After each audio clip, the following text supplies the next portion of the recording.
I graduated from a music conservatory and have the skills to seriously pursue a career as a pianist. Don't compare me to amateurs like you who play just for fun. My daughter-in-law looked down on us because of her music background. My son didn't say a word in his own defense when she belittled his playing.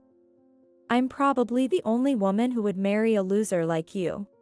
My daughter-in-law looked down on him and controlled him emotionally.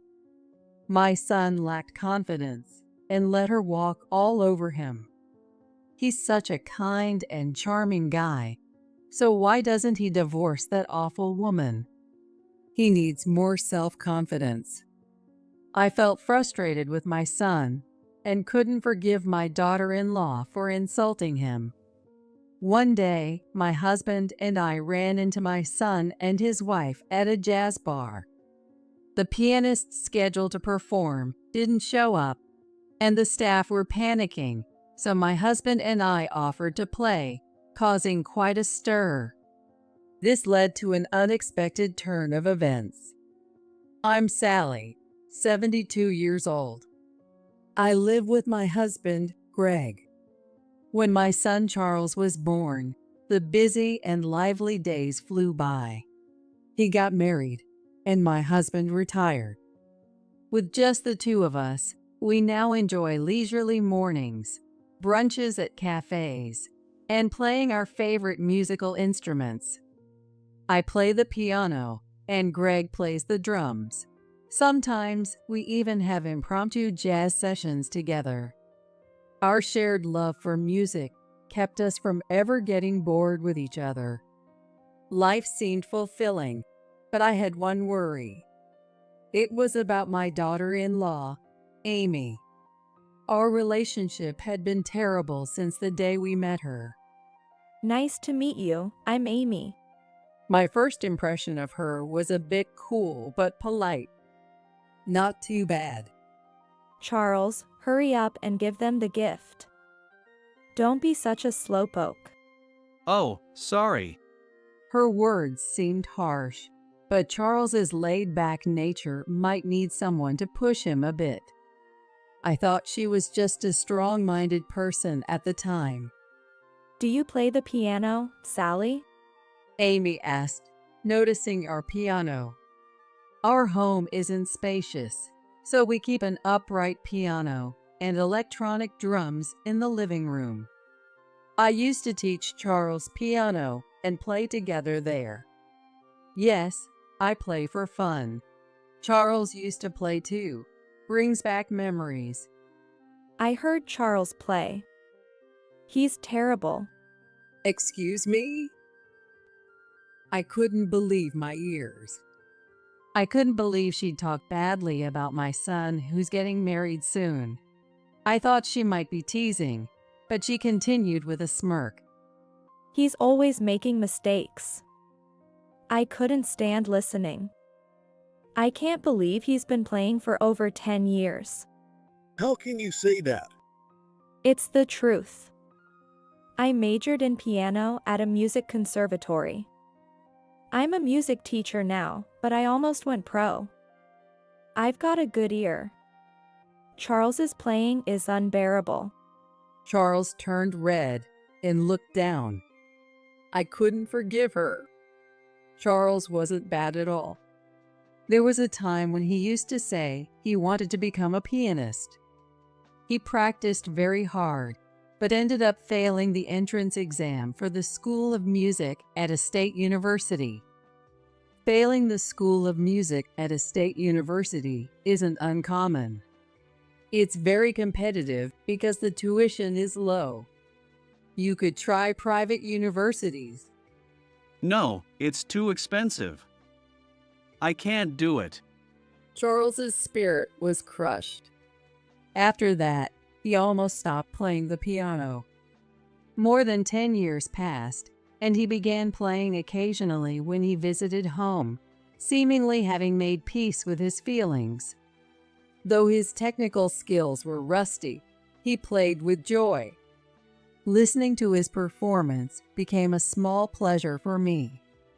And yet, Amy insulted him, calling him terrible. It's okay, Mom. It's the truth. Despite your saying. Amy graduated from the School of Music at a state university I wanted to attend. Isn't that amazing? Unlike me, she's beautiful too. You understand completely. You have no musical talent. You're clumsy and should just keep quiet and earn money. Yeah, you're right. Hey, I've been quiet for long enough. Dad. Please, stop. My husband, Greg, couldn't hold back his anger, his face turning red as he raised his voice. However, Amy didn't seem to care, looking triumphant. Charles desperately tried to stop Greg, who, though silent now, still looked dissatisfied. I was simply stunned. Could someone behave so poorly at a marriage greeting? There seemed to be no love for my son. Charles, are you really going to marry Amy?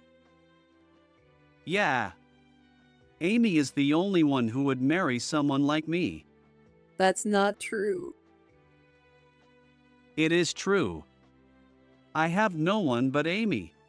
Charles's cry was full of pain. He had always been humble, but had he ever been this lacking in self-confidence? Amy smiled with satisfaction at Charles's words. Despite my objections, Charles insisted on marrying Amy, and they registered their marriage. Since then, Charles has been under Amy's thumb. She refused to do housework, claiming it would roughen her hands, leaving all chores to Charles after he came home from work. He sometimes called to say he was struggling, but when I suggested he leave her, he always refused. I couldn't understand Charles's feelings. But then, a shocking event occurred. That day, I had come to buy a birthday present for Greg. Since turning 70, my knees had started to hurt, making walking difficult, so Charles drove me. We were walking through the shopping center, planning to choose something together, when we saw a familiar figure. Is that Amy? Charles muttered. Amy was walking arm in arm with a man. That's really her. Do you know that guy? No, I don't. Does she have any siblings? She's an only child. Charles turned pale. As soon as I understood the situation, I quickly stepped out from behind the cover. Hey, Amy, who's this man? What are you doing here? Never mind us. I'm asking what kind of relationship you have with that man. Oh, I'm out of here. Yeah. See you. The man who was arm in arm with Amy quickly left, and she waved at him, looking disappointed. And then Amy sighed and crossed her arms. Could you not interfere, please? Interfere? Are you having an affair? And if I were? What? What do you mean? Will you divorce me? I don't mind. Amy showed no remorse, standing there confidently. Her unexpected attitude left me at a loss. I looked at Charles, who was staring at the floor, his eyes wandering. Amy approached him and put her arm around his shoulder. Are you okay with a divorce? No one else would marry a boring, clumsy man like you. Hey, how can you say that to Charles? Because it's true.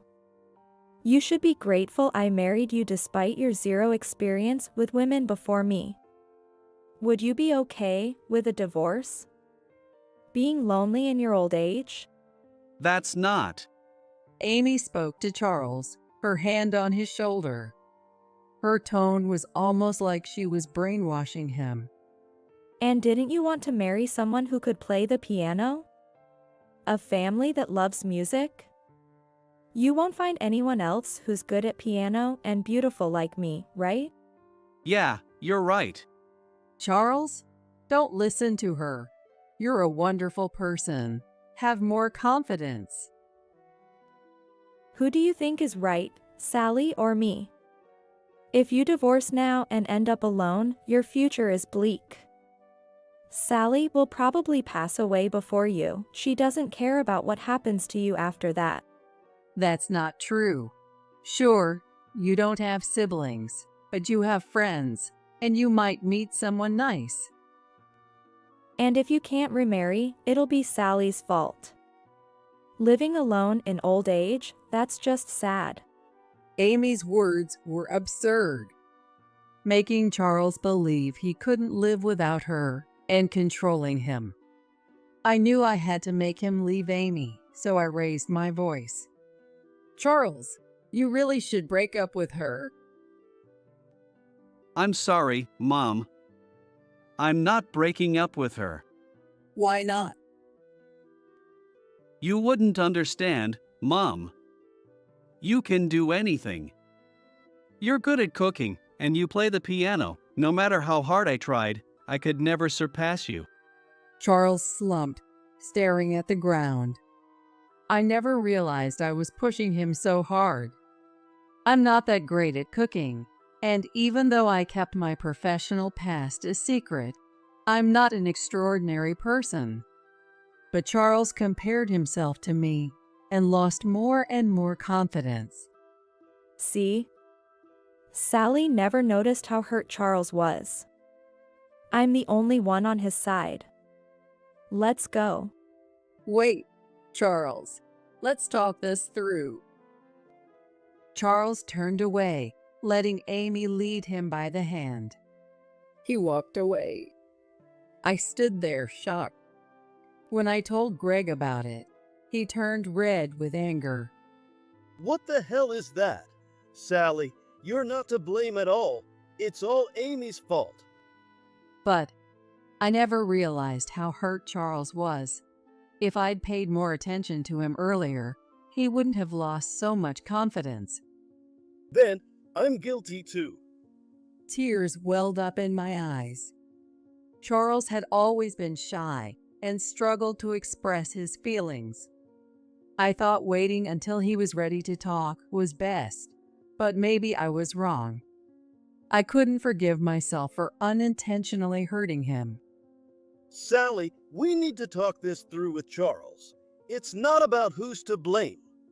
Greg tried his best to comfort me, but my mood didn't improve. A few days later, I was still troubled about Charles. Around that time, my husband, who had gone shopping, came back with a flyer. Sally, listen to this. A famous pianist, Martin, is coming to the nearby jazz bar. What? Martin is coming? Martin is a professional pianist known not only for his skill, but also for his excellent talk show presence, making frequent TV appearances. My husband and I love his piano performances and have bought his CDs. He plays everything from classical to jazz, but he often performs classical and pop songs on TV. If he's coming to a jazz bar, we'll probably get to hear some jazz. This is a rare opportunity. Why don't we go together? It could be a nice change of pace. Oh, it should be amazing. Let's go. So we quickly made a reservation. On the day of the event, unfortunately, a hurricane hit. It was raining heavily, and the wind was strong, causing transportation to halt. Even so, when we walked to the venue, it was bustling with a large audience. Everyone's feet and clothes were wet, but they still wanted to hear Martin play. As we looked around the bar, we spotted our son and his wife. Dad. Even Mom is here. Hi, Charles. I was surprised to see them, and Charles averted his gaze. Oh, Sally, you're here too. Yes, we love Martin's performances.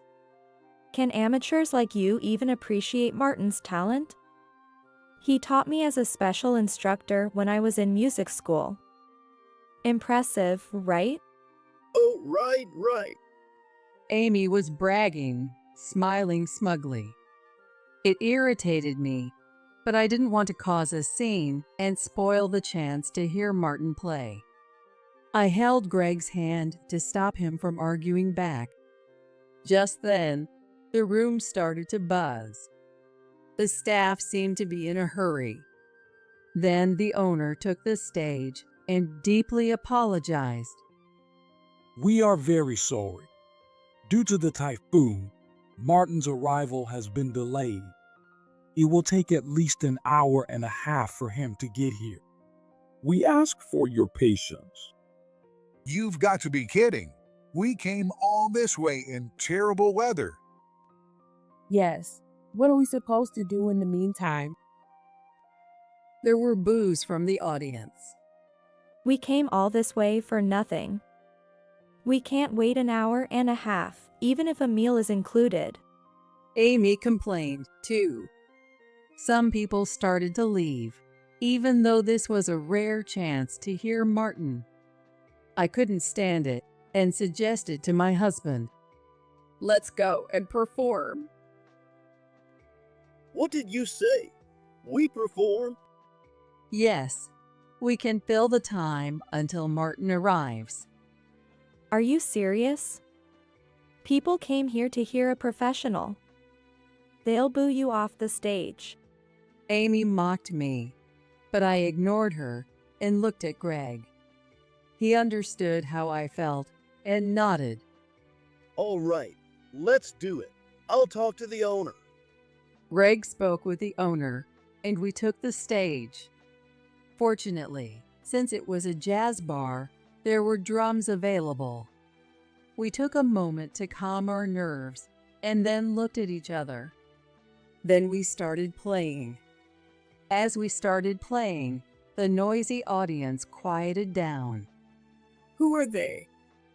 That was amazing. Before we knew it, even the audience about to leave had sat down and were engrossed in our performance. Feeling encouraged by their reaction, my husband and I started adding some improvisation and engaging the audience, making them laugh. At that moment, I made eye contact with Charles. He looked at us in surprise. Feeling excited, I walked over to Charles and took his hand. Mom? What are you doing? Let's play together. What? But, Music is all about having fun. The song was When You Wish Upon a Star, which we used to play together when he was in elementary school. Greg was ready on the drums, waiting for us to start. Don't worry, just follow my lead. Despite his nervousness, Charles placed his hands on the piano keys. And then he started playing the piano. He must have remembered the song from all the practice he did back then. I smiled as I watched him play smoothly. Cheers and applause came from the audience. With the positive response, Charles's expression brightened, and he played the piano happily. It was as if he had gone back to his elementary school days. Before we knew it, an hour and a half had flown by. As we finished the song, there was a loud applause. Standing there was the pianist, Martin. Bravo. That was a wonderful performance. Thank you. With Martin's arrival, we figured our job was done, and we started to step down from the stage, but he stopped us. Are you family? Yes, this is my husband and my son. No wonder your performance was so in sync. Everyone else thought so too, right? The audience responded with a thunderous applause. Amy, clearly displeased, marched up to the stage and approached Martin. Martin, do you remember me? You taught me piano once. Whom? Sorry, I don't remember. Oh. Well, please listen to my performance too. These people just play piano as a hobby, but I aim to be a professional, so I can play much better. Martin looked puzzled as Amy suddenly interrupted the conversation and started talking. If you want to play so badly, go ahead. Amy smirked at me. You'll be embarrassed by my performance. She whispered in my ear, making me feel uneasy. Then she started playing the piano. The audience listened quietly. After she finished, she looked smug, but Martin simply said, That's just average. Did you say average? Yes, you're not bad, but your performance isn't enjoyable. It lacks the charm I saw earlier. That's not true. I can't lose to an amateur. As Amy screamed hysterically, Martin shook his head in exasperation. If you truly believe that, then you lack the sense. You said you aim to be a professional, but it's impossible. If it's just about playing well, a robot can do that. Amy's face turned red with anger as she glared at me. Feeling a sense of satisfaction, I watched as Martin walked over to our table. How long have you been playing the piano? Well, I used to be a professional. My husband was also in a band as a percussionist. What? Really? Could you tell me your name? My maiden name is Williams. I'm Sally Williams. What? Sally Williams? People around us, who had been listening to the conversation, started to buzz. Some of the people in the same age group seemed to recognize my name. Martin then grabbed my hand, his eyes shining. Wait a minute. I'm a fan of yours, Sally. What? Of me? Yes. I started learning piano after listening to your performances. I always wanted to perform with you, but then you retired. I never imagined meeting you here. Martin looked so happy that Amy came over, looking surprised. Wait a minute. What do you mean, a former pianist? You didn't know? Sally was a renowned pianist with awards from international competitions. She performed abroad a lot, and her concerts in the US were always highly competitive. No one told me that. Mom, why didn't you tell me either?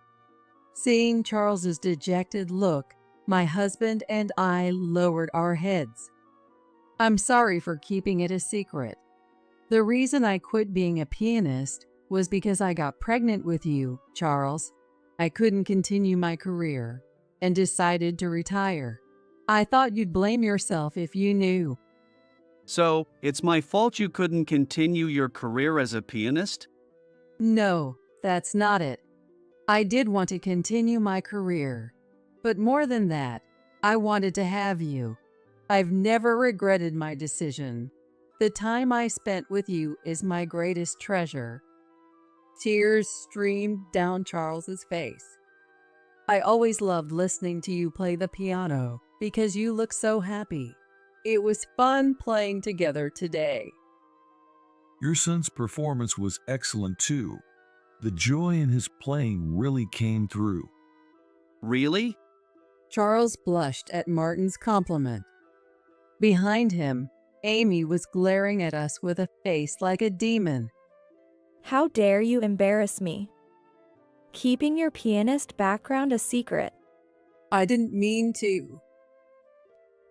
Just as I was about to say something to her, Martin stepped in between Amy and me. You were the one trying to embarrass them. What? No, I wasn't. You boasted about being better than them from the start.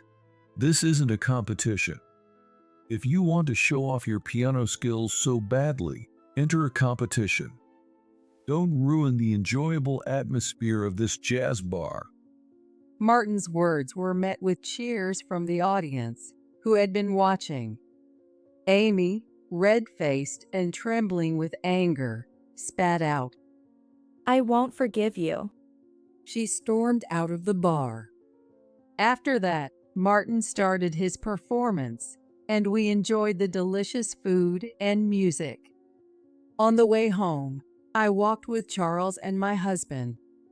Charles, I love your piano playing. It doesn't matter if you aren't the best in competitions. I love seeing you enjoy playing. You have so many other great qualities. That's right. You're hardworking and dedicated. Be proud of that. Dad, Mom. Though we didn't talk much more that night. A few days later, Charles called to say he was getting a divorce, and my husband and I were overjoyed. I won't waste any more of my life on someone like Amy. Seeing Charles so resolute, I felt relieved. Afterward, we heard that Amy was being sued for a large amount of alimony and was struggling to pay it off. She had always been a big spender and had used up Charles' salary. After the divorce, she tried to rely on her lover, but he was also married and wouldn't help her. It didn't end there. She was seen several times stalking her lover near his workplace and causing public scenes, which eventually led to her affair being exposed, and she lost her job. She then tried to start a piano school to make a living and rented an expensive soundproof room. But with no reputation or students, she only accumulated more debt. It was all her own doing. After the divorce, my son gained confidence and happily talked about going to concerts with a woman who also loves music. I was overjoyed to see such a change in him. And what made me happiest was that we started playing music together again. I'm sure there's a woman out there who will appreciate his qualities. I wholeheartedly wish for my son's happiness in the future.